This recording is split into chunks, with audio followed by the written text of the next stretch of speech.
estás? Dios te bendiga. Bienvenido a emprendedoroportunidad.com. Te habla tu servidor Ronnie Garcés. ¿Qué quieres ser cuando seas grande? ¿Te has puesto a pensar en lo que querías ser cuando eras niño y en lo que eres hoy en día? Mira las enseñanzas de este niño de apenas 12 años.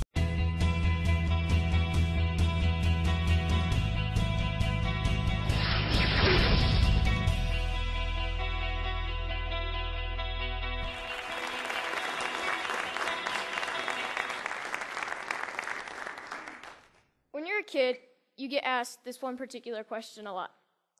It really gets kind of annoying. What do you want to be when you grow up? Now, adults are hoping for answers like, I want to be an astronaut, or I want to be a neurosurgeon.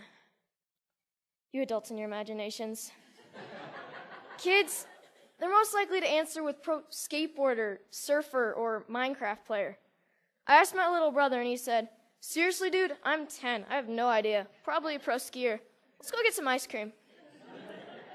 See, us kids are going to answer with something we're stoked on, what we think is cool, what we have experience with.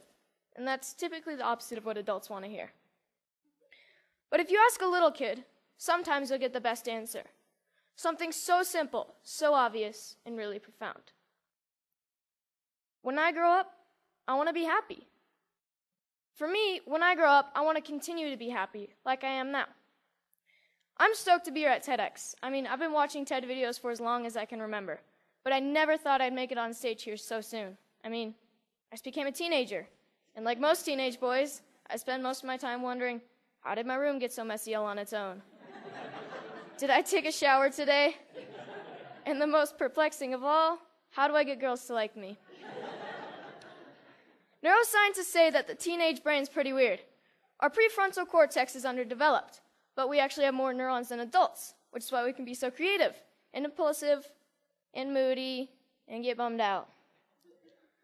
But what bums me out is to know that a lot of kids today are just wishing to be happy, to be healthy, to be safe, not bullied, and be loved for who they are. So it seems to me when adults say, what do you want to be when you grow up? They just assume that you'll automatically be happy and healthy. But maybe that's not the case. Go to school, go to college, get a job, get married, boom. Then you'll be happy, right? We don't seem to make learning how to be happy and healthy a priority in our schools. It's separate from schools. And for some kids, it doesn't exist at all. But what if we didn't make it separate? What if we based education on the study and practice of being happy and healthy? Because that's what it is. A practice, and a simple practice at that. Education is important, but why is being happy and healthy not considered education? I just don't get it. So I've been studying the science of being happy and healthy. It really comes down to practicing these 8 things: exercise, diet, nutrition, time in nature, contribution, service to others, relationships, recreation, relaxation and stress management, and religious or spiritual involvement. Yes, got that one. So these 8 things come from Dr. Roger Walsh. He calls them therapeutic lifestyle changes, or TLCs for short. He's a scientist that studies how to be happy and healthy.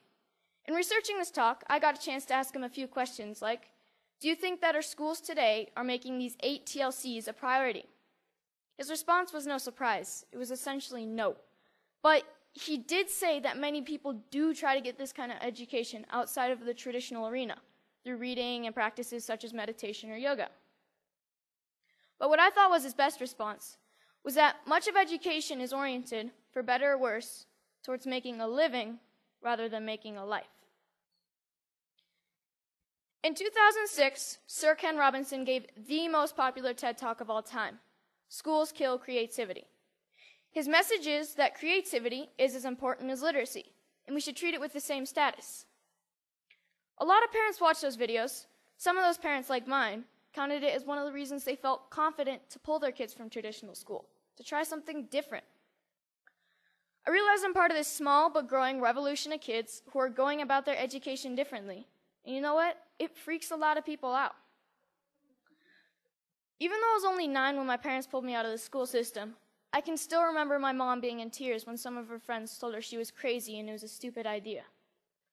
Looking back, I'm thankful she didn't cave to peer pressure, and I think she is too. So out of the 200 million people that have watched Sir Ken Robinson's talk, why aren't there more kids like me out there? Shane McConkey is my hero. I loved him because he was the world's best skier. But then one day I realized what I really loved about Shane. He was a hacker. Not a computer hacker. He hacked skiing. His creativity and inventions made skiing what it is today, and why I love to ski. A lot of people think of hackers as geeky computer nerds who live in their parents' basement and spread computer viruses. But I don't see it that way. Hackers are innovators. Hackers are people who challenge and change the systems to make them work differently, to make them work better. It's just how they think. It's a mindset. I'm growing up in a world that needs more people with the hacker mindset. And not just for technology. Everything is up for being hacked. Even skiing. Even education.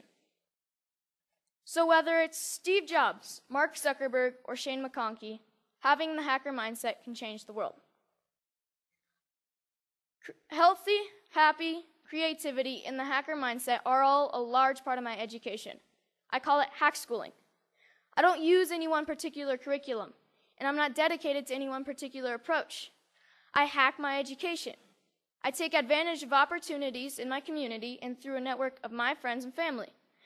I take advantage of opportunities to experience what I'm learning, and I'm not afraid to look for shortcuts or hacks to get a better, faster result. It's like a remix or a mashup of learning. It's flexible, opportunistic, and it never loses sight of making happy, healthy, and creativity a priority. And here's the cool part, because it's a mindset, not a system. Hack schooling can be used by anyone, even traditional schools. So, what does my school look like? Well, it looks like Starbucks a lot of the time. But, like most kids, I study a lot of math, science, history, and writing. I didn't used to like to write because my teachers made me write about butterflies and rainbows, and I wanted to write about skiing. It was a relief when my good friend's mom started the Squaw Valley Kids Institute, where I got to write through my experiences and my interests, while connecting with great speakers from around the nation, and that sparked my love of writing. I realized that once you're motivated to learn something, you can get a lot done in a short amount of time, and on your own. Starbucks is pretty great for that. Hacking physics was fun. We learned all about Newton and Galileo, and we experienced some basic physics concepts like kinetic energy through experimenting and making mistakes. My favorite was the giant Newton's cradle that we made out of bowling balls, I think. No, bocce balls. We experimented with a lot of other things like bowling balls and even giant jawbreakers. Project Discovery's ropes course is awesome and slightly stressful. When you're 60 feet off the ground, you have to learn how to handle your fears, communicate clearly, and most importantly, trust each other. Community organizations play a big part in my education. At High Fives Foundation's Basics program, being aware and safe in critical situations, we spent a day with the Squaw Valley Ski Patrol to learn more about mountain safety. Then the next day, we switched to science of snow, weather, and avalanches. But most importantly, we learned that making bad decisions puts you and your friends at risk. Young Chautauqua brings history to life. You study a famous character in history until you can stand on stage and perform as that character and answer any question about their lifetime.